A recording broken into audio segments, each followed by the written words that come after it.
오늘도 각자의 자리에서 귀한 주의를 지키시는 우리 하늘빛교회 모든 성도님들을 주님의 이름으로 환영하고 축복합니다. 우리가 늘 그렇듯이 예배를 드리기 전에 가장 먼저 이 가장 큰 두 가지 기도 제목을 놓고 함께 기도하기 원합니다. 우리 먼저 말씀과 예배를 위해서 함께 기도해 주시고, 또 거룩한 하나님 앞에 나아가기 위한 우리의 거룩하지 못했던 지난 한 주간의 죄악들을 회개하는 기도, 이 두 가지 기도 제목들 놓고 기도하실 때 우리 통성으로 함께 기도하겠습니다. 하나님, 귀한 허락하심을 감사합니다. 오늘도 어려운 상황과 환경 속에서 하나님, 이 거룩한 주의를 우리 각자의 자리에서 지킬 수 있도록 인도하여 주시니 감사합니다. 하나님, 우리들 어려운 때일수록 더욱더 주님을 바라보고 더욱더 주님을 의지할 수 있도록 인도하여 주시옵시고, 무엇보다 예배를 각자의 자리에서의 이 예배를 힘써 지켜서 오늘도 예배 가운데 함께 하시는 하나님의 은혜와 하나님의 말씀의 능력과 그 성령의 역사하심이 우리의 자리에 가득 넘쳐나게 하여 주시옵소서. 하나님은 진실한 예배자, 믿음의 예배자를 찾으신다라고 말씀하십니다.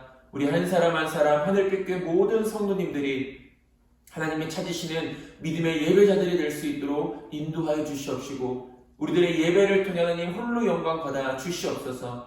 우리에게 말씀하여 주시옵소서. 오늘도 함께 나누는 귀한 생명의 말씀을 통하여 하나님의 선하신 뜻이 무엇인지를 깨닫게 하시고, 전하고 듣는 모든 사람들이 듣고 행하는 반석 위에 집을 짓는 거룩한 지혜로운 자들이 될 수 있도록 인도하여 주시옵소서. 거룩하신 하나님이신 줄 믿습니다. 내가 거룩하니 너희도 거룩하라 명령하셨던 것처럼 우리가 마땅히 거룩한 삶을 살아가야 하는 것이 우리의 본분이고, 우리가 힘써야 할 일임에도 불구하고 우리들 지난 한 주간을 되돌아보며 거룩하지 못했던, 하나님의 말씀대로 순종하지 못했던, 여전히 내 뜻대로, 내 생각대로, 내 마음대로, 내 고집대로, 내 욕심대로 살아갔던 나의 아버지 지난 한 주간의 삶을 되돌아보며 먼저 주님 앞에 회개합니다. 우리들의 죄를 예수 그리스도의 보혈의 능력으로 깨끗하게 씻겨주시고, 거룩함과 정결함으로 오늘도 하나님의 은혜의 보좌 앞에 담대히 나아가서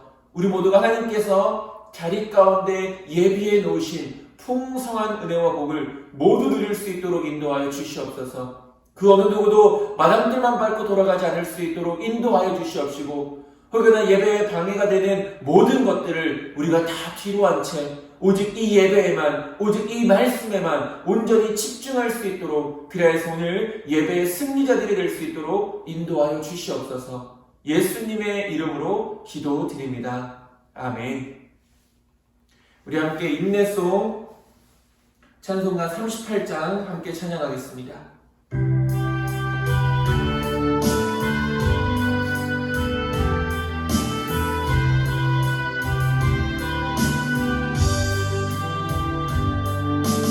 예수 우리 왕이여, 이곳에 오셔서 우리가 왕께 드리는 영광을 받아 주소서. 우리는 주님의 주님은 우리 왕이라. 왕이신 예수님 오셔서 좌정하사 다스리소서.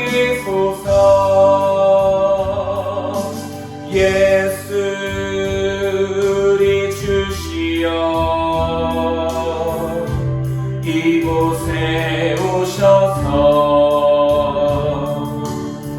우리가 주께 드리는 찬양을 받아 주소서. 우리는 주님의 종들, 주님은 우리 주시라. 주 대신 예수님 오셔서 이 찬양을 받아 주소서.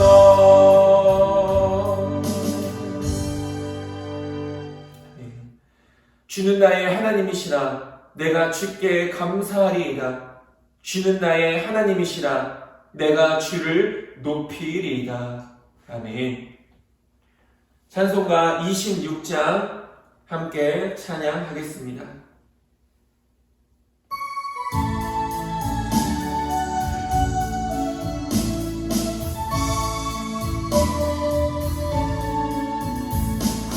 구세주를 아는 이름 찬송하고 찬송하세. 마음과 뜻과 힘 다하여 경배드리세. 주를 알지 못한 이들 주가 친히 인도하사 그의 피로 구속하니 찬송 부르세. 약한 사람 도움받아 시험 중에 참게 되니 모든 죄를 이길 힘을 믿음뿐이라. 진리 되신 우리 주는 영원토록 변함없네. 성도들아 주를 믿어 길이 섞이세.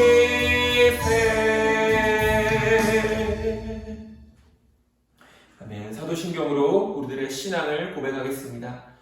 전능하사 천지를 만드신 하나님 아버지를 내가 믿사오며 그 외아들 우리 주 예수 그리스도를 믿사오니 이는 성령으로 잉태하사 동정녀 마리아에게 나시고 본디오 빌라도에게 고난을 받으사 십자가에 못 박혀 죽으시고 장사한 지 사흘 만에 죽은 자 가운데서 다시 살아나시며 하늘에 오르사 전능하신 하나님 우편에 앉아 계시다가 저리로서 산자와 죽은 자를 심판하러 오시리라.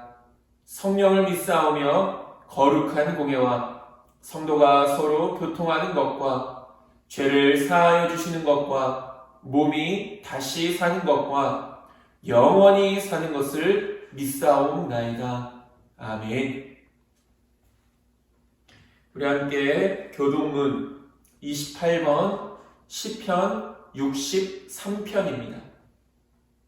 찬송가 뒤에 있는 교동문 28번 시편 63편입니다.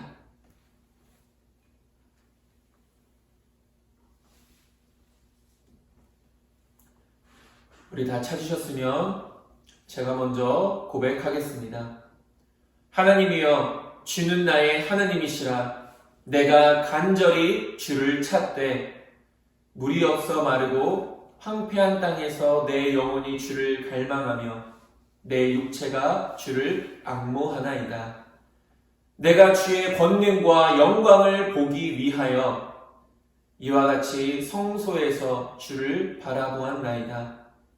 주의 인자하심이 생명보다 나음으로 내 입술이 주를 찬양할 것이라.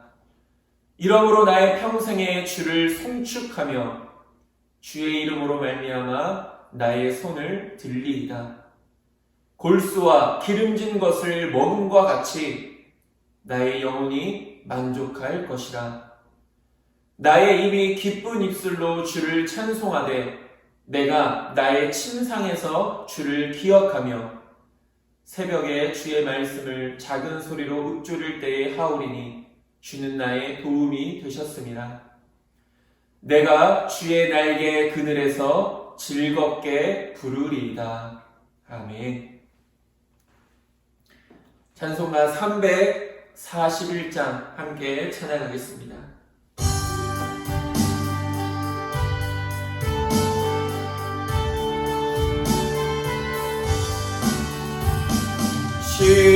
십자가를 내가 지고 주를 따라갑니다. 이제부터 예수로만 나의 몸에 삼겠네.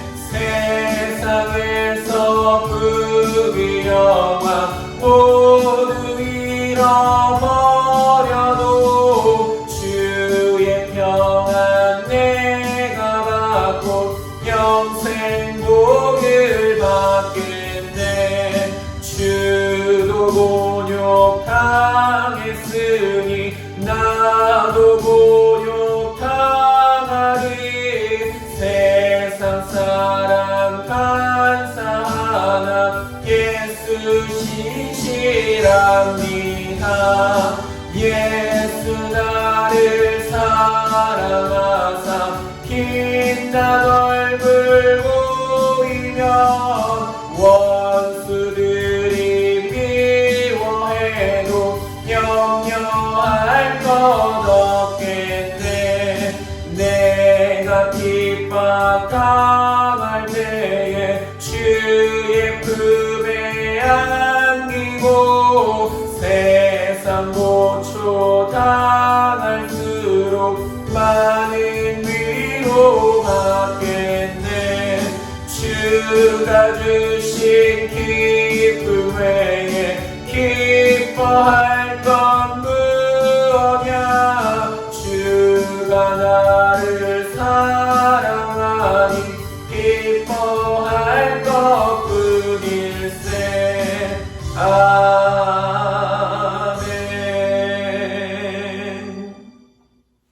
시간 예배를 위해서 제가 기도하겠습니다. 하나님, 오늘도 우리에게 복된 날 허락하여 주시니 감사합니다. 추운 겨울 속에서도 우리가 우리의 자리에서 하나님께 예배로 영광 올려드리게 하시니 감사하고, 또 예배를 지켜 하나님 앞에 찬양하고 기도하고 또 말씀을 들을 수 있는 놀라운 은혜를 허락하여 주시니 감사합니다.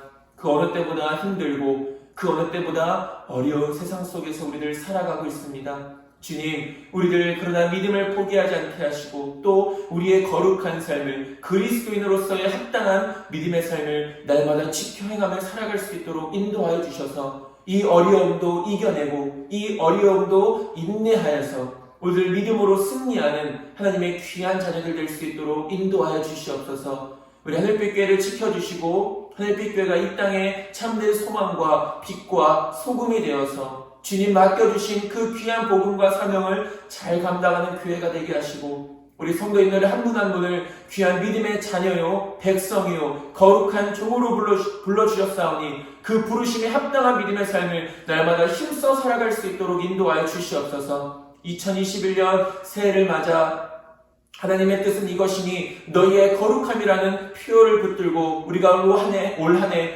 거룩함을 힘써 살아가고자 합니다. 주님, 우리의 힘으로, 우리의 지혜로, 우리의 능력으로 할 수 있는 것이 아닌 줄 믿사오니 늘 성령의 충만함과 성령의 인도하심 가운데 우리를 거룩한 길로 인도하여 주시옵시고, 무엇보다 그 인도하심 가운데 날마다 순종함으로 거룩함의 승리를 이루는 우리 하늘빛 교회 모든 성도님들 될 수 있도록 인도하여 주시옵소서. 우리 성도님들 한 분 한 분의 가정을 주여 기억하여 주시고 지켜주시며 하나님, 믿음으로 말씀으로 기도로 힘써 살아가고자 하는 우리 성도님들의 한 사람 한 사람의 그 귀한 삶 가운데 함께하여 주시옵소서. 어려움과 문제로 인해 고통받는 자들이 있다면 하나님, 그 어려움과 문제가 속히 해결되어질 수 있도록 인도하여 주시옵시고, 육신의 연약함으로 고통받는 자들이 있다면 그 육신을 강건케 하여 주셔서 속히 회복되어질 수 있도록 인도하여 주시옵소서.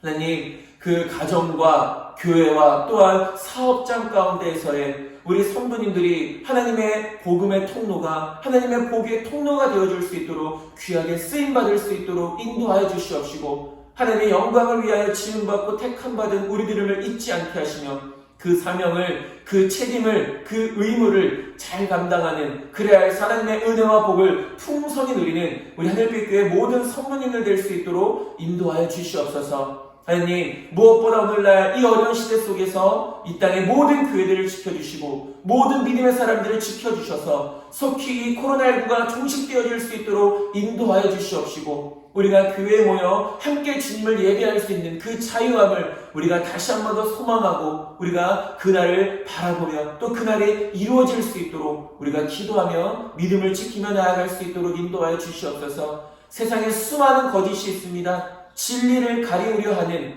진리를 믿지 못하게 하려는 그 수많은 거짓들, 우리가 믿음과 지혜를 가지고 잘 분별할 수 있도록 인도하여 주시옵시고, 그 어떤 거짓의 미혹에도 흔들리지 않는 우리를 되게 하셔서 최후 승리를 얻는 우리 모두가 될 수 있도록 인도하여 주시옵소서. 지금도 각자의 자리에서 예배를 드릴 때 예배를 방해하는 사단의 수많은 유혹들을 우리가 능히 뿌리칠 수 있도록 인도하여 주시옵시고, 예배의 처음부터 마치는 그 시간까지 우리가 예배에 온전히 집중하고 하나님께 온전히 집중하여서 오늘 이 예배도 각자의 자리에서 각자의 시간 가운데 드려지는 그 예배가 모두가 승리하는 예배가 될 수 있도록 인도하여 주시옵소서. 예수님의 이름으로 기도드립니다.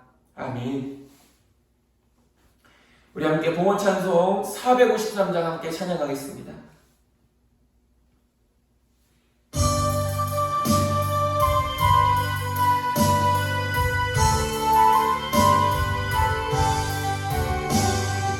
예수 더 알기 원하네. 크고도 넓은 은혜와 계속해 주신 사랑을 간절히 알기 원하네. 내 평생의 소원, 내 평생의 소원, 계속해 주신 사랑을 간절히 알기 원하네. 성령이 스승되셔서 진리를 가르치시고 거룩한 뜻을 깨달아 예수를 알게 하소서. 내 평생의 소원, 내 평생의 소원, 계속해 주신 사랑을 간절히 알기 원하네. 성령의 감화 받아서 하나님 말씀 배우니 그 말씀 한절한절이 내 맘에 교훈되도다. 내 평생의 소원, 내 평생의 소원, 계속해 주신 사랑을 간절히 알기 원하네.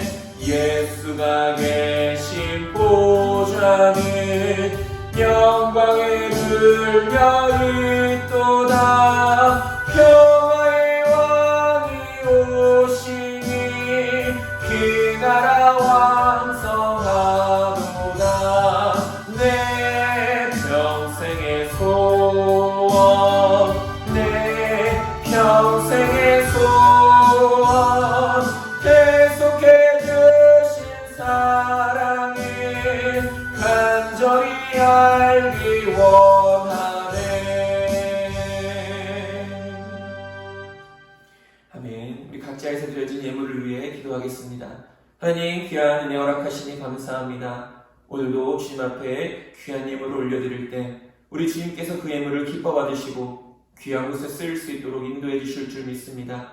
마음과 정성을 다한 모든 손길들 위해 하나님의 풍성한 은혜를 더하여 주시며 드려진 그 예물들이 내 것이 아닌 하나님께서 우리에게 맡기시고 하나님께서 우리에게 허락하신 것들임을 잊지 않게 하시며 부르심 받는 그날까지 믿음의 선한 청지기의 삶 잘 감당할 수 있도록 하늘의 지혜도 더하여 주시옵소서. 예수님의 이름으로 기도드립니다.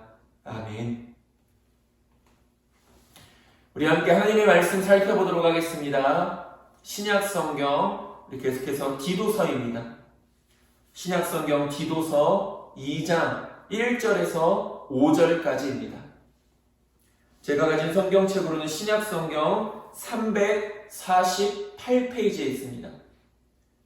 신약성경 디도서 2장 1절에서 5절까지입니다.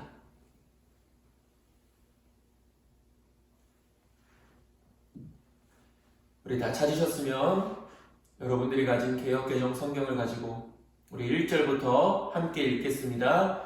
오직 너는 바른 교훈에 합당한 것을 말하여 늙은 남자로는 절제하며 경건하며 신중하며 믿음과 사랑과 인내함에 온전하게 하고 늙은 여자로는 이와 같이 행실이 거룩하며 모함하지 말며 많은 술에 종이 되지 아니하며 선한 것을 가르치는 자들이 되고 그들로 젊은 여자들을 교훈하되 그 남편과 자녀를 사랑하며 신중하며 순전하며 집안일을 하며 선하며 자기 남편에게 복종하게 하라. 이는 하나님의 말씀이 비방을 받지 않게 하려 함이라. 아멘. 오늘도 여러분들의 자리에서 예배를 드리고 하나님의 귀한 말씀을 나누는 저와 여러분들을 그 자리에서도 하나님의 은혜와 복이 충만하게 되기를 주님의 이름으로 축원드립니다. 오늘 우리가 함께 나눠볼 말씀은 자기 백성이 되게 하려 하심이라 첫 번째 시간으로 우리가 함께 은혜를 나누고자 합니다. 지난 한 주간도 하나님의 말씀과 기도로 승리하셨습니까? 우리는 지난주 믿음을 온전하게 하고 세 번째 말씀으로 함께 은혜를 나눴습니다.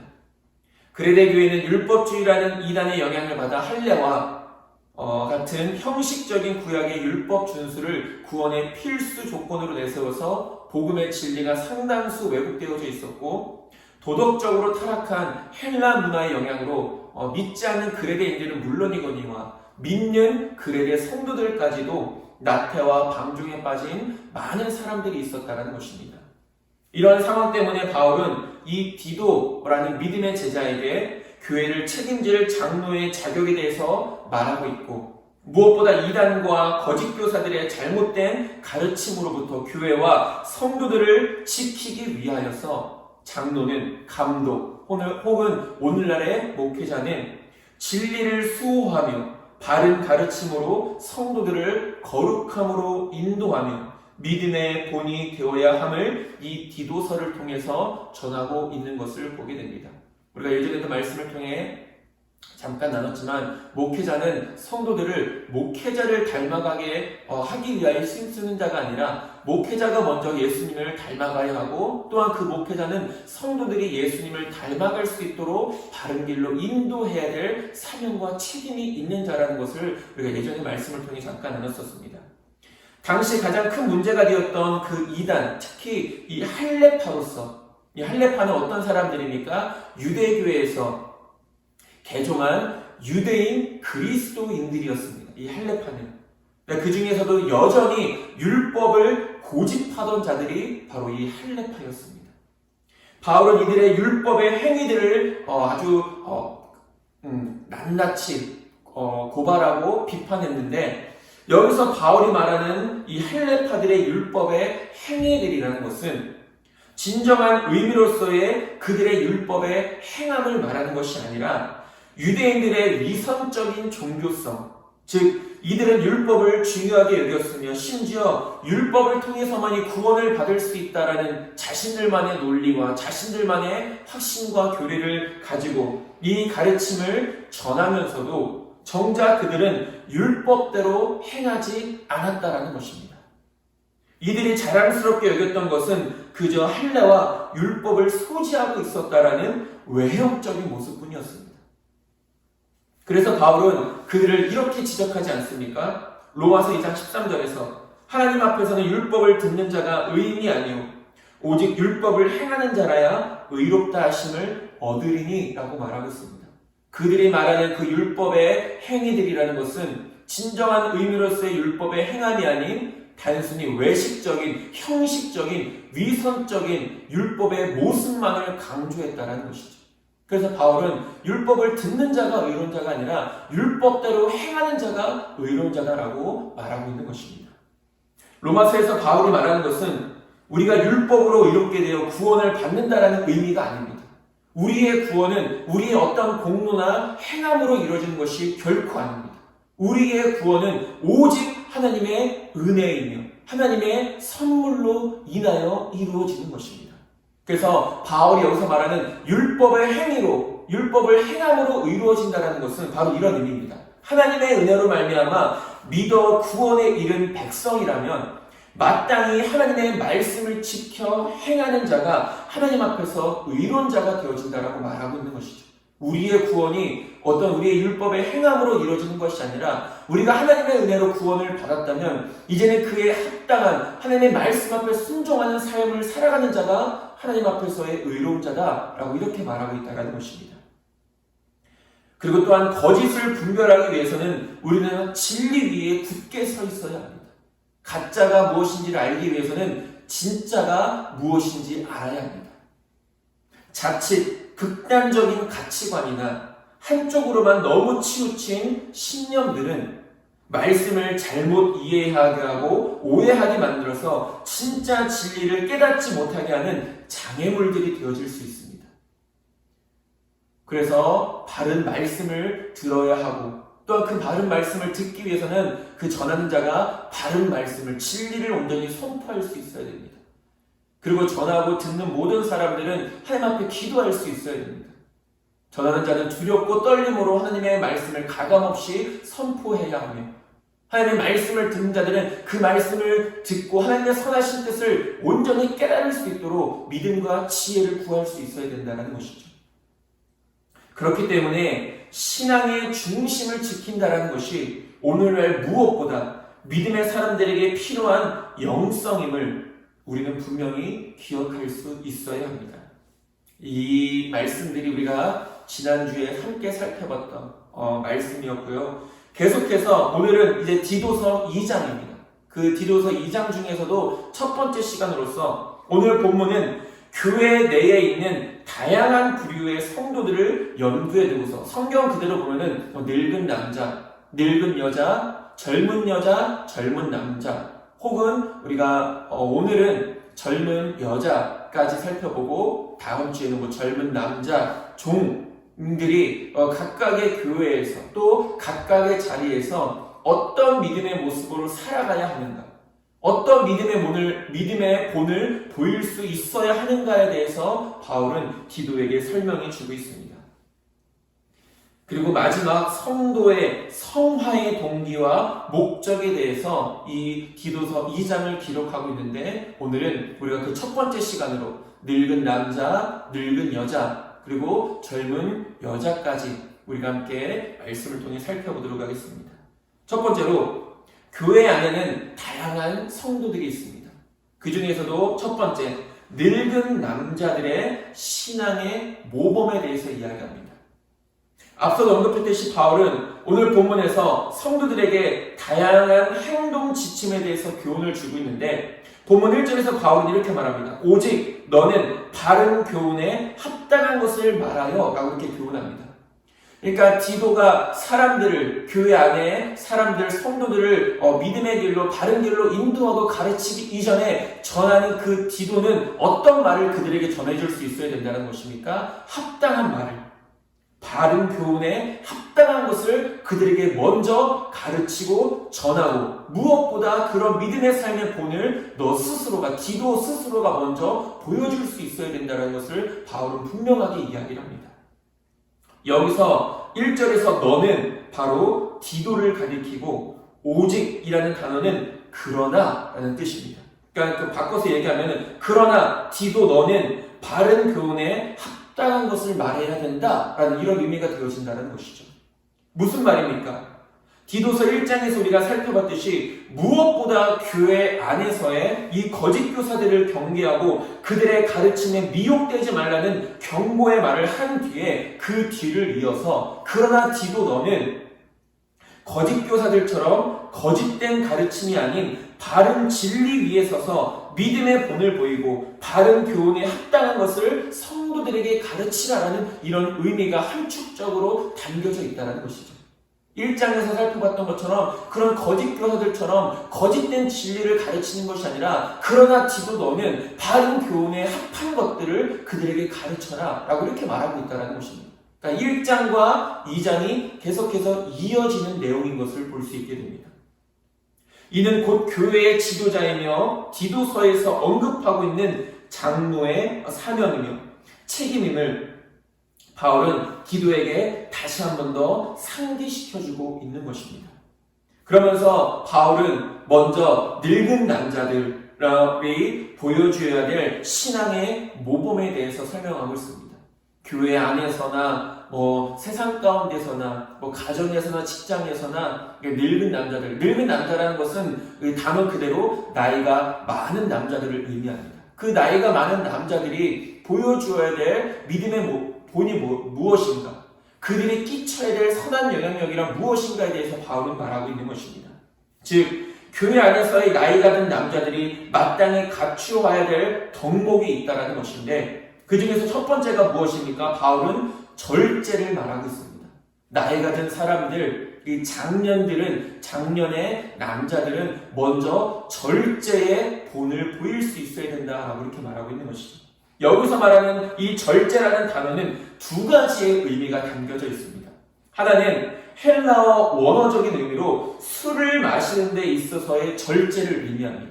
뒤에서도 살펴보겠지만 당시 이 그레데 이 도시나 그레데 교회 안에서도 많은 사람들이 이 절제하지 못하는 술을 즐겼다는 것이죠. 그렇기 때문에 이 나이가 든 사람, 우리가 장로의 자격에서도 나오지 않습니까? 술 취하지 말아야 된다. 디모데 전서나 디모데 후서에서도 보면은 장로나 집사의 자격들 중에서 술을 마시지 않는, 술 취하지 않는 그런 본을 보일 수 있어야 된다는 것을 바울은 계속해서 말하고 있습니다. 그때 당시에 그 문화 자체가, 그 그레데의 상황 자체가 이미 많은 사람들이 그 술을 지나칠 정도로 즐겨하고 있었다는 것이죠. 그렇기 때문에 무엇보다 교회에서 본이 되어져야 할 믿음의 사람들, 그건 목회자도 지도자도 마찬가지고 성도들도 마찬가지입니다. 술을 즐기지 않는, 술을 절제할 수 있는 그런 자기의 절제가 필요하다는 것이죠. 그런 절제의 본을 보일 수 있어야 된다는 것입니다. 그리고 또 하나는 모든 일에 있어서의 절제를 의미합니다. 이 절제는 성령의 9가지 열매 중에 하나로서 이 절제의 덕목이 온전히 성령의 역사임을 보여주고 있다는 것이죠. 그러니까 우리가 절제해야겠다라고 우리의 힘으로 힘쓰는 것이 아니라 그 절제를 하기 위해서는 누구의 도우심이 반드시 필요하다는 것입니까? 성령님의 도우심이 반드시 필요하다는 것입니다. 우리의 힘으로 할 수 없는 것입니다. 갈라디아서 5장 22절에서 23절은 말합니다. 오직 성령의 열매는 사랑과 희락과 화평과 오래 참음과 자비와 양선과 충성과 온유와 절제니 이 같은 것을 금지할 법이 없느니라 라고 말합니다. 그러니까 우리가 하나님의 도우심을 구하지 않고 어떻게든 내 힘으로 절제하려고 힘쓰다 보면 그 절제는 실패할 수밖에 없습니다. 왜 그렇습니까? 내 힘에는 한계가 있기 때문입니다. 그러나 내 안에 성령께서 역사하시고 성령이 인도하시는 가운데 우리가 믿음의 순종을 살아가게 되면 우리는 절제의 삶을 살아갈 수 있게 된다는 것이죠. 물론 절제뿐이겠습니까? 절제뿐만이 아닌 성도가 갖추어야 할 모든 믿음의 덕목들은 성령의 역사와 도우심 없이는 우리가 온전히 이룰 수 없는 것들입니다. 우리 인간들에게는 세상을 향한 욕망과 정욕에 대한 끊임없는 미혹들이 찾아옵니다. 분명 하나님께서 기뻐하시지 않는 이러한 세상의 미혹들을 이겨내지 못하고 절제하지 못한다면 우리는 날마다 사단의 시험에 빠져서 헤어나올 수 없는 삶을 살아갈 수밖에 없습니다. 하나님의 거룩한 도구로 쓰임받아야 되는데 사단의 악한 도구로 쓰임받게 된다는 것이죠. 야고보서 1장 14절에서 15절은 말합니다. 오직 각 사람이 시험을 받는 것은 자기 욕심에 끌려 미혹됨이니 욕심이 잉태한 즉 죄를 낳고 죄가 장성한 즉 사망을 낳느니라 라고 말합니다. 여기서 말하는 시험은 템테이션, 마귀의 유혹을 말하는 것입니다. 그 마귀의 유혹 가운데, 마귀의 시험 가운데 빠지는 가장 근본적인 이유는 무엇입니까? 우리의 욕심이라고 말하는 것입니다. 절제하지 못하는 그런 우리의 욕심들. 그렇기 때문에 우리는 이런 절제, 무엇보다도 여기서 말하는 이 늙은 남자, 장년의 남자들이 힘써야 할 것, 믿음의 신앙의 본을 보여줘야 될 것이 바로 이 절제라는 것을 바울은 말하고 있습니다. 다음으로 바울은 경건에 대해서 이야기합니다. 이 단어는 위험이 있는, 존경할 가치가 있는 이런 뜻입니다. 그러니까 이게 나이가 든 남자들, 이 장년의 남자들은 많은 사람들에게 존경을 받을 수 있을 만한 신앙의 본을 보여줄 수 있어야 된다는 것이죠. 장년의 남자들은 무엇보다 교회 안에서 단순히 신앙의 연수와 직분으로 인한 권위의식을 갖는 것이 아니라 젊은 사람들에게나 모든 성도들에게 존경을 받을 수 있을 만한 신앙의 모범이 될 수 있어야 된다는 것입니다. 또한 이 근신, 신중함을 이야기합니다. 그 신중함이란 다른 말로 이 근신을 이야기하는 것인데, 우리가 근신이라는 단어를 여러 번 살펴봤지만 이 근신은 신중한, 사려 깊은 이런 뜻을 담고 있습니다. 이 근신하다라는 단어의 국어 사전 의미도 이렇게 정의합니다. 말이나 행동을 삼가고 조심하다. 이는 곧 교회 안에서의 혹은 세상 속에서의 이 장년의 남자들은 항상 그 말이나 행동에 있어서 다른 사람들에게 선한 영향력을 끼칠 수 있어야 된다는 것이죠. 우리가 말이나 행동을 조심하지 못해서 얼마나 많은 실수를 합니까? 그 중에서도 사람이 많은 실수를 하는 그 도구로 쓰이는 것이 무엇입니까? 우리의 말과 우리의 혀입니다. 우리의 그 잘못된 말 한마디, 다른 사람의 상황을 이해하지 못하여서 쉽게 내뱉는 그 말 한마디가 다른 사람을 시험에 빠지게 하기도 하고 다른 사람의 마음에 상처를 주기도 한다는 것이죠. 그렇기 때문에 무엇보다 이 장년의 남자들, 이 늙은 남자들은 말이나 행동을 삼가고 조심하는 이 근신함, 이 신중한 모습을 보여줄 수 있어야 된다는 것입니다. 그리고 마지막으로 믿음, 사랑, 인내를 이야기합니다. 믿음이라는 것은 무엇입니까? 하나님을 향한 전적인 신뢰를 의미합니다. 사랑이라는 것은 무엇입니까? 먼저는 하나님을 사랑하는 것이고 이웃을 내 몸과 같이 사랑하는 것입니다. 그리고 인내는 소망을 말하는 것인데, 이것은 즉 예수님의 재림이 성취될 것을 기다리고 인내하는 것을 의미하는 것입니다. 그런 소망을 우리는 날마다 품고 살아가야 하고, 무엇보다도 이 장년의 남자들이 교회 안에서 그런 예수님의 재림의 소망을 인내하는 그 믿음의 본을 보여줄 수 있어야 된다는 것입니다. 물론 우리가 뒤에서도 계속해서 살펴보겠지만 늙은 여자들이 보여주어야 할, 그리고 젊은 남자와 여자들이 보여주어야 할 믿음의 본이라는 것은 딱 그 부류의 사람들에게만 정해진 것이 아니라 모든 믿음의 사람들이 마땅히 보여줘야 될 믿음의 모습이라는 것이죠. 늙은 장년의 남자들이 이래야 된다고 해서 장년의 남자들만 그래야 된다는 것은 아닙니다. 장년의 여자들이 그런 모습을 보여줘야 된다고 해서 장년의 여자들에게만 맡겨진 책임이 아니라는 것이죠. 그것에 먼저 본이 되어질 수 있어야 한다는 것을 의미하는 것이고, 이 모든 믿음의 모습들을 우리 모든 성도들이 힘써 닮아갈 수 있어야 된다는 것입니다. 장년의 남자나 여자들은 과거의 젊은 여자와 남자의 삶을 살았었고, 또한 젊은 여자나 남자는 언젠가는 장년의 남자와 여자의 모습으로 살아가게 될 것입니다. 되돌릴 수 없는 과거이기에 내 스스로의 모습을 돌아보며 장년의 자리에서의 믿음의 본이 될 수 있도록 더욱 힘써야 하고, 우리는 또한 과거와 현재뿐만이 아닌 미래의 소망을 품고 살아가기 때문에 젊은 사람들은 현재의 자리에서의 맡은 바 직분을 힘써 감당해낼 수 있어야 된다는 것입니다. 그래서 바울은 먼저는 성경에서 말하는 늙은 남자, 장년의 남자가 어떠한 본을 보여줘야 되는가에 대해서 설명하고 있고, 두 번째로는 늙은 여자들의 봉사의 모범입니다. 장년의 여성들을 말하는 것이죠. 이 또한 나이가 든 여자들을 의미하는데, 무엇보다 장년의 여성들은 행실이 거룩해야 된다라고 이렇게 이야기합니다. 장년의 남자들에게도 요구되었던 것처럼 이는 삶의 태도나 방식에서 경건하고 다른 사람들에게 존경받을 만한 모습이어야 된다는 것을 의미하는 것이죠. 이렇게 함으로써 장년의 여성들은 교회 안에서의 성도들의 영적인 분위기와 도덕적인 분위기를 조성하는 데 있어서 중요한 역할을 감당하게 됩니다. 또 감당해야 되는 것이죠. 다음으로는 모함하지 말아야 된다는 것입니다. 이 모함이라는 것은 말 그대로 중상하는, 헐뜯는 이라는 뜻입니다. 남을 헐뜯는 것. 모함하는 일로부터 자신을 철저하게 구별해야 하는데, 이는 곧 사단의 행위와 다를 바가 없는 일입니다. 시편 101편 5절은 말합니다. 자기의 이웃을 은근히 헐뜯는 자를 내가 멸할 것이요 눈이 높고 마음이 교만한 자를 내가 용납하지 아니하리로다 라고 말합니다. 여기서도 다른 누군가를 헐뜯고 모함하는 것은 하나님께서 결코 기뻐하시지 않는 모습이라는 것입니다. 그런 사람을 하나님께서 어떻게 하신다는 것입니까? 내가 멸할 것이다. 내가 징계할 것이다. 내가 심판할 것이다 라고 말합니다. 아까도 얘기했지만 근신하다가 말과 행동을 상당히 조심하는 것일텐데 우리가 가장 많은 실수를 범하는 것이 바로 이 말에 대한 실수입니다. 그리고 다른 누군가를 모함하고 다른 누군가를 쉽게 헐뜯는 것.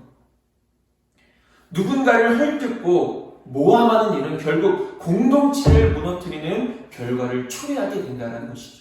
그렇기 때문에 바울은 이 장년의 여성들에게 여자들에게 모함을 하지 말아라. 하지 말 것을 그들에게 가르쳐라라고 디도에게 말하고 있는 것입니다. 다음으로 많은 술의 종이 되지 아니하도록 가르쳐야 된다는 것이죠.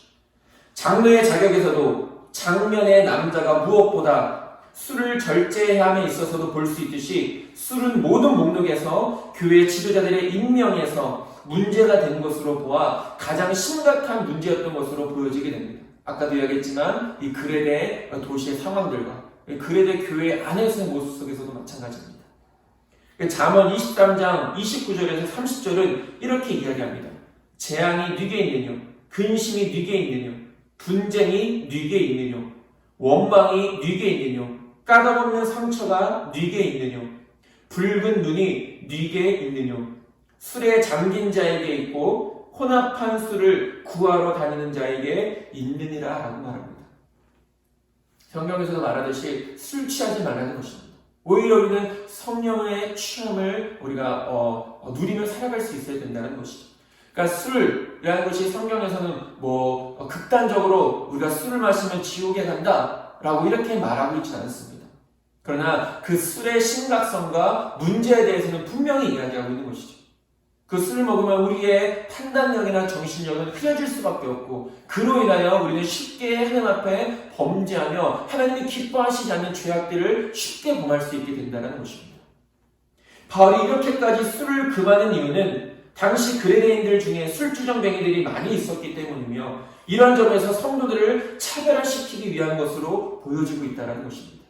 그들처럼 술에 취하지 않아서 성령의 취함으로 그들과 구별되어진 삶을 살아가야 되는 것. 그들에게 믿음의 본을 보여줄 수 있어야 되는 것. 우리가 술에 잔뜩 취하여서 믿음의 본의 모습을 살아갈 수 있겠습니까? 술에 잔뜩 취하여서 정신이 혼미한 가운데 우리가 온전한 믿음의 길을 걸어갈 수 있겠습니까? 어느 누구에게도 그것은 믿는 자들에게나 믿지 않는 자들에게 결코 본이 되어지지 않는다는 것이죠. 그렇기 때문에 많은 술을 좋아하지 말고 술 취하지 말라고 바울은 거듭 이렇게 권면하고 있는 것을 보게 됩니다.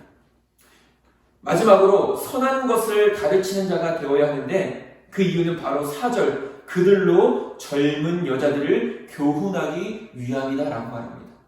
그러니까 교회 안에서나 세상 속에서 그 젊은 여자들을 교육하는 사람들이 누구입니까? 이 장년의 여성들, 늙은 여자, 성경에서 말하는 늙은 여자들이 그들을 교훈해야 되는데 그들을 가르쳐야 할 이 장년의 여성들이 믿음의 본을 보이지 않으면 그 젊은 여성들까지도 온전한 믿음의 모습으로 살아갈 수 없게 된다는 것이죠.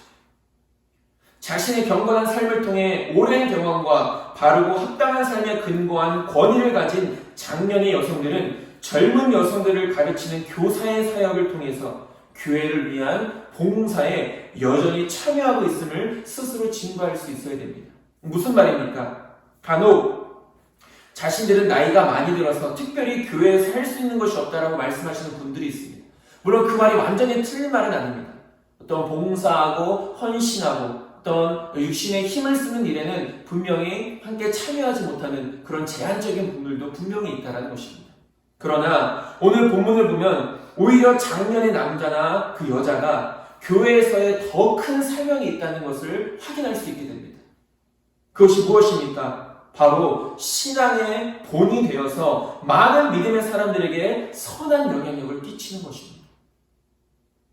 비록 봉사나 헌신의 자리에는 설 수 없지만 기도의 본은 되어줄 수 있습니다. 예배의 본은 되어줄 수 있습니다. 거룩한 삶의 본은 되어줄 수 있다는 것입니다. 딱히 무언가를 해서가 아닌 이미 믿음으로 살아가는 그 행실의 거룩함들을 통하여서 누군가를 헐뜯지 않음을 통하여서 술에 종이 되지 않는 거룩하게 구별된 모습을 통하여서 신앙의 성숙을 이루어 나가야 할 많은 믿음의 사람들에게 성숙함의 길잡이가 되어진다는 것이죠. 하나님은 그런 이렇게 장년의 여성들까지도 그런 거룩한 도구를 하나님은 사용하시고 또 우리가 그렇게 쓰임받기를 원하신다는 것이죠. 이것이 바로 장년의 남자나 여자가 교회에서 맡게 되는 중요한 사명인 것입니다.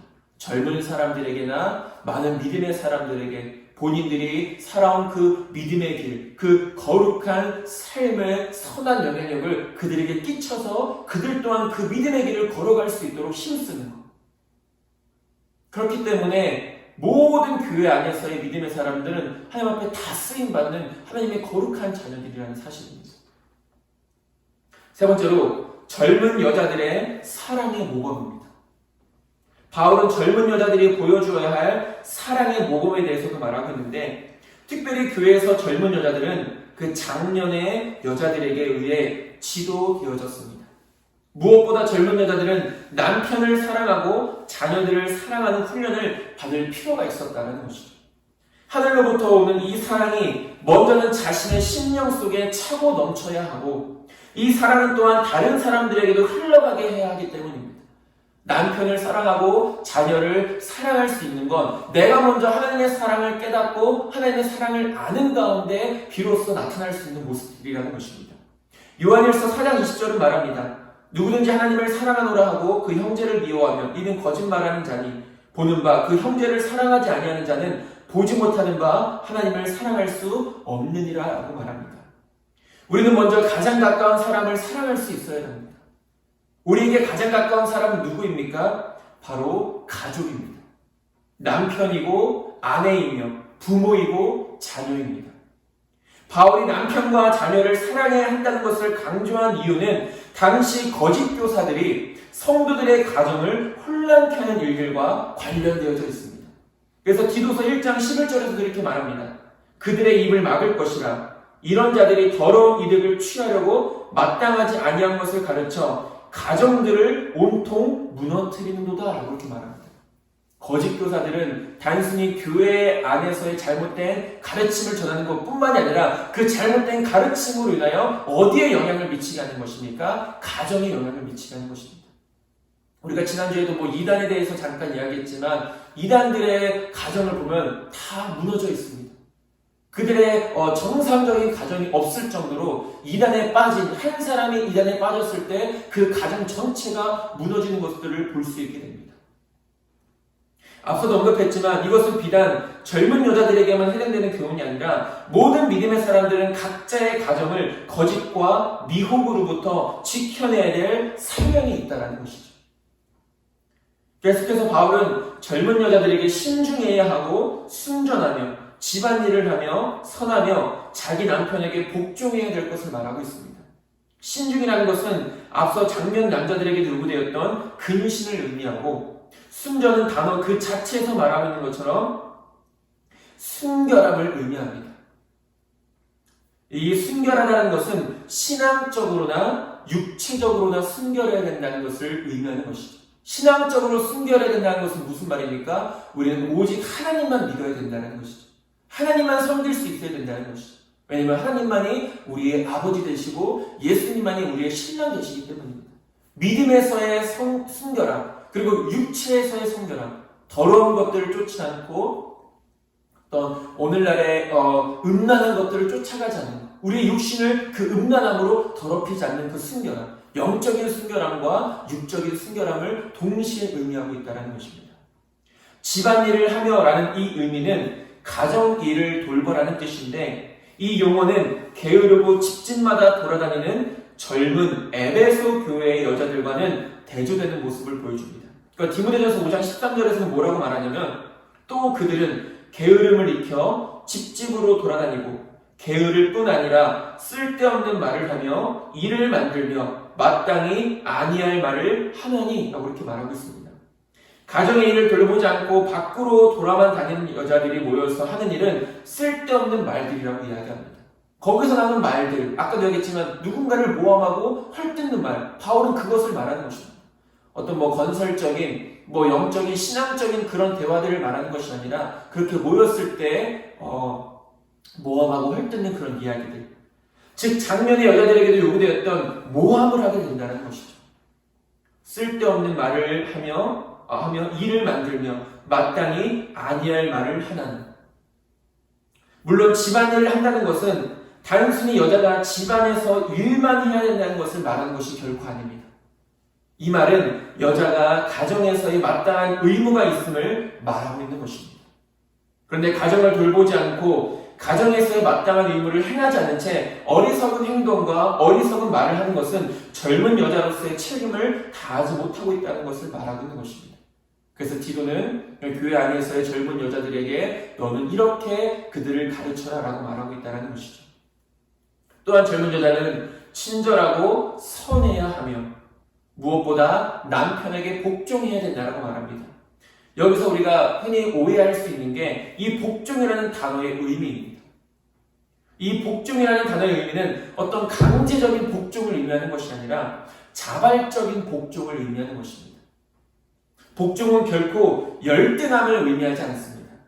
오히려 양성의 동등한 가치 안에서 하나님이 남성의 머리됨을 포함한 창조의 질서를 세우셨음을 인정하는 것입니다. 무슨 말입니까? 에베소서 5장 23절은 말합니다. 이는 남편이 아내의 머리됨이 그리스도께서 교회의 머리됨과 같음이니 그가 바로 몸의 구주시니라 라고 말하고 있습니다. 그리고 남성의 머리됨은 어떤 권위나 독재를 의미하는 것이 아니라 책임과 사랑의 돌봄을 의미하는 것입니다. 그래서 성경에서는 아내는 남편에게 복종해야 됩니다. 남편은 여자의 머리다 라고 말하고 있지만 또 반대로 이렇게 말합니다. 골로새서 3장 18절과 19절에서 아내들아 남편에게 복종하라. 이는 주 안에서 마땅하니라. 남편들아 아내를 사랑하며 괴롭게 하지 말라. 에베소서 5장 25절에서는 남편들아 아내 사랑하기를 그리스도께서 교회를 사랑하시고 그 교회를 위하여 자신을 주신같이 하라라고 말하고 있습니다. 그러니까 이것이 하나님의 질서라는 거죠. 아내는 남편에게 복종하는 것이 하나님의 질서이고 남편은 아내를 사랑하는 것. 아내를 사랑하는데 어떻게 남편이 아내를 사랑하는데 어떻게 아내에게 자신의 권위를 드러내고 자신의 어떤 독재적인 그런 모습들을 보여줄 수 있겠습니까? 그건 아내를 사랑하는 것이 아니죠. 이런 말씀에서도 살펴볼 수 있듯이 아내가 남편에게 복종한다는 것은 강제적이거나 불합리한 일이 아닌 것을 볼 수 있습니다. 그리고 또한 남편의 머리가 된다는 것은 권위의식에 가득 차서 아내를 함부로 대하거나 독재자의 위치에 서 있는 것을 말하는 것이 아님을 확실하게 보여주고 있습니다. 마지막으로 이 모든 일을 각자가 힘써야 되는 이유에 대해서 바울은 이야기합니다. 우리가 무엇 때문에 이 일들에 각자의 자리에서 이 일들에 힘쓸 수 있어야 합니까? 바로 하나님의 말씀이 비방을 받지 않게 하기 위함이라는 것입니다. 하나님의 말씀이라고 나오는데 여기는 하나님의 이름이라고도 말할 수 있습니다. 하나님의 말씀이 세상 사람들에게 비방받지 않고 하나님의 말씀 이름이 세상 사람들에게 업신여김을 받지 않게 하기 위해서 우리 각자의 자리에서 우리는 이렇게 힘써야 된다는 것입니다.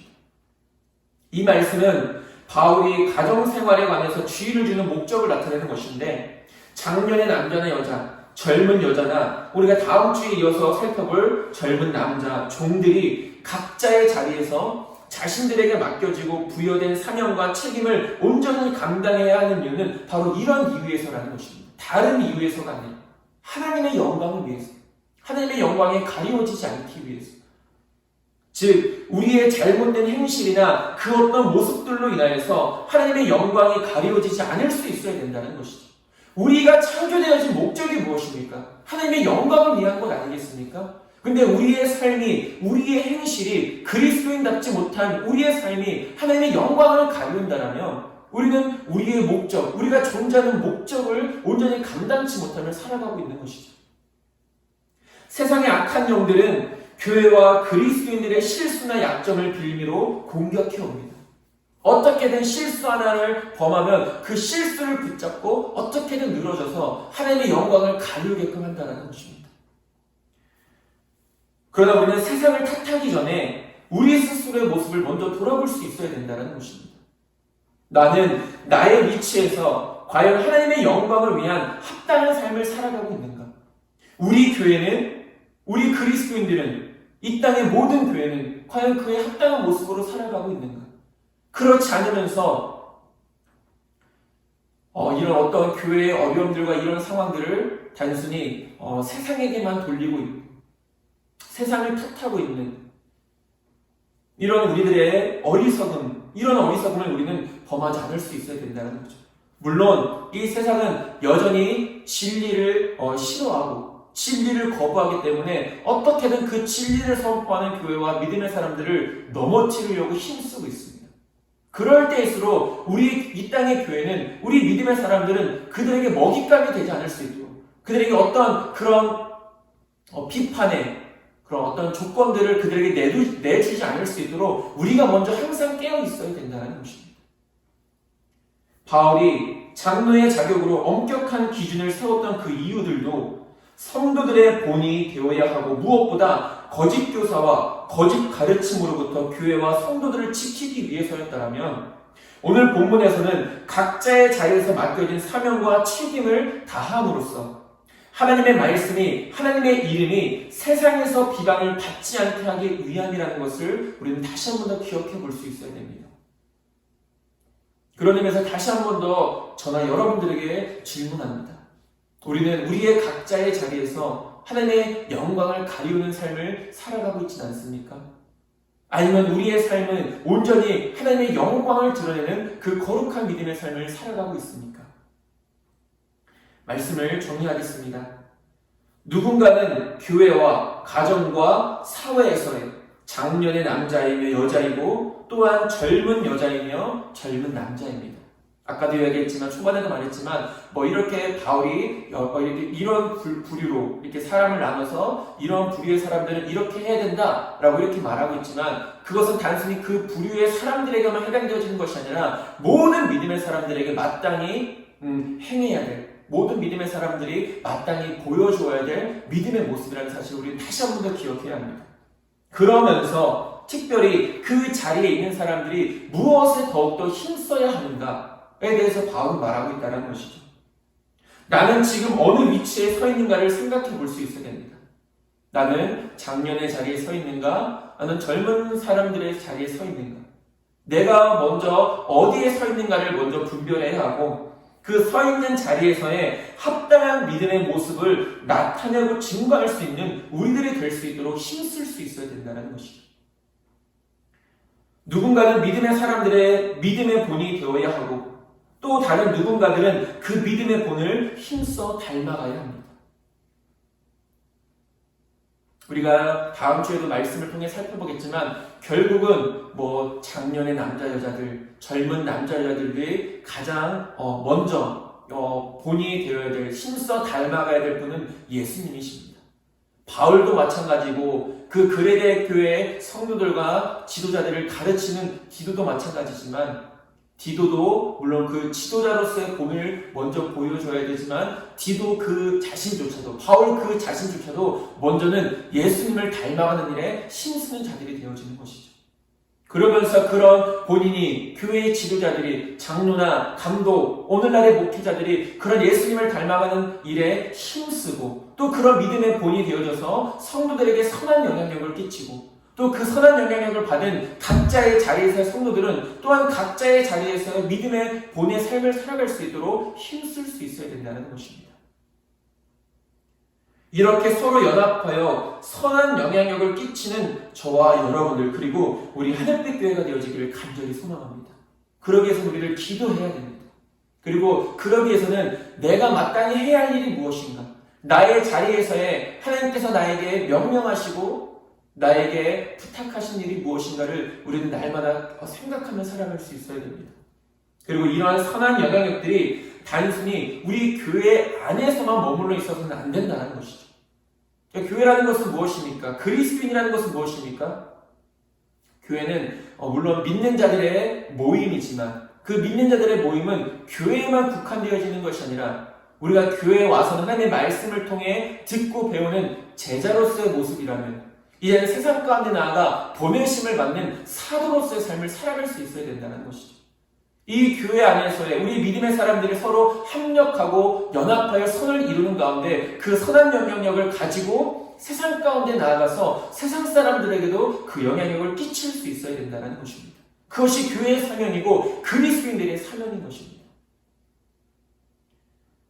이런 영향력들이 단순히 교회 안에서만 내 삶 속에서만 머물러 있는 것이 아니라 세상 가운데 흘려보내서 많은 믿지 않는 사람들에게 하나님의 살아계심과 영광을 보여줄 수 있는 저와 여러분들 모두가 될 수 있게 되길, 무엇보다도 우리 하늘빛 교회가 되어줄 수 있게 되길, 무엇보다도 이 코로나19 가운데 그런 이 세상 가운데 그 믿음의 선한 영향력을 끼칠 수 있는 저와 여러분들 모두가 될 수 있게 되기를 주님의 이름으로 축원드립니다. 기도하겠습니다. 하나님, 교회 안에서의 각자에게 맡겨진 그 자리와 그 직분에서의 감당해야 할 믿음의 본이 있음을 우리가 말씀을 통해 보게 됩니다. 하나님, 나는 어느 자리에 서 있는지, 그리고 그 자리에서의 합당한 믿음의 본을 보이고 있는지 돌아볼 수 있도록 인도하시고, 그렇지 못하다라면 우리가 빨리 그 자리에서 돌이켜서 예수님을 닮아가게 힘쓰는 자들 되게 하시고, 그 선한 영향력을 그 자리에서의 제 직분으로서의 맡은 바 그 선한 영향력을 교회 안에서와 우리의 가정에서와 직장에서와 세상 가운데서 온전히 선포하고 증거할 수 있는 우리 모두가 될 수 있도록 인도하여 주시옵소서. 이 땅의 모든 교회들이 그렇게 쓰임받게 하시고 이 땅의 모든 그리스도인들이 그렇게 쓰임받게 하시며 무엇보다도 우리 하늘빛 교회와 하늘빛 교회 성도님들이 날마다 그 거룩한 삶을 통하여 하나님의 영광을 드러내는 믿음의 백성들로 살아가기에 부족함 없도록 은혜와 복을 더하여 주시옵소서. 예수님의 이름으로 기도드립니다. 아멘. 우리 교회 소식 함께 보도록 하겠습니다. 하늘빛 교회 오신 모든 분들을 주님의 이름으로 환영하고 축복합니다. 예배를 드릴 수 있도록 은혜를 베풀어 주신 우리 하나님께 먼저 여러분들의 각자의 자리에서 또 예배를 성공케 하신 하나님의 은혜에 감사를 드립니다. 비대면 예배 안내입니다. 우리가 이제 돌아오는 수요일 또 우리가 1월 셋째 주, 오늘이 둘째 주죠. 1월 셋째 주까지 17일까지는 우리가 비대면으로 예배를 드리게 됩니다. 여러분들도 많이 힘드시고 또 많은 어려움 가운데 이 예배를 함께 드리기 위해서 힘쓰시는 분들이 모두 다 계시지만 우리가 조금만 더 인내하고 조금만 더 참고 또 무엇보다도 우리 스스로가 먼저 이 방역수칙들을 잘 지켜서 우리가 하루속히 함께 모여서 예배드릴 수 있는 그날을 소망하고 우리가 꿈꿀 수 있게 되기를 간절히 소망합니다. 그것을 위해서도 우리 성도님들 힘써 기도해 주시길 바랍니다. 구역회는 대면 예배가 정상적으로 드려질 때 진행하도록 하겠습니다. 1월달 점심 식사 오후 예배는 진행되어지지 않고요. 365일 성경일도 진행하고 있습니다. 표는 없지만 여러분들이 여전히 여러분들 그 각자의 자리에서 힘써서 말씀 묵상해 주시길 바랍니다. 신방을 원하시거나 기도가 필요하신 분들은 언제든지 말씀해 주시길 바랍니다. 그리고 개인 건강과 위생에 항상 유의해 주시길 바랍니다. 기부금 영수증이 필요하신 분들은 저에게 말씀해 주시길 바랍니다. 마지막으로 찬송가 505장 찬양하시고 제가 축도하고 오늘 예배를 마치도록 하겠습니다.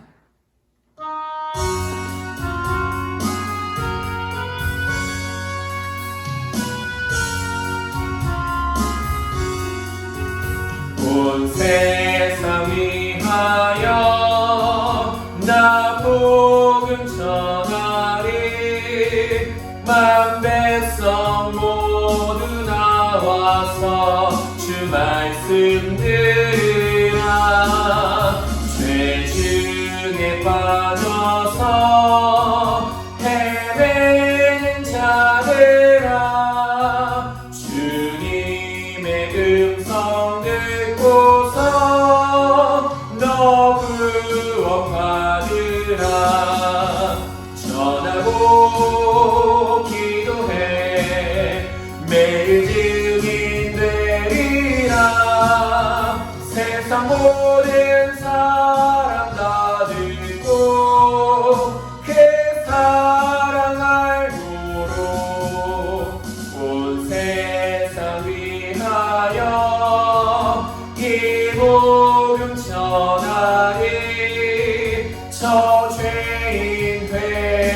고백하고서 주 예수 믿으라.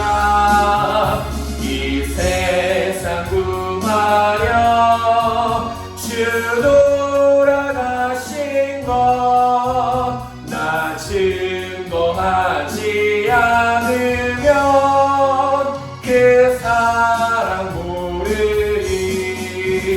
전하고 기도해 매일 증인 되리라. 세상 모든 사람 다 듣고 그 사랑 알도록 온 세상 위하여 주의 희망이 주 예수 이름 힘입어 이 복음 전하자. 먼 곳에 나가서 전하지 못해도 나 어느 곳에 있든지 늘 기도 힘쓰리. 전하고 기도해 매일 증인 되리라. 세상 모든 사람 다 듣고 그 사랑 알도록.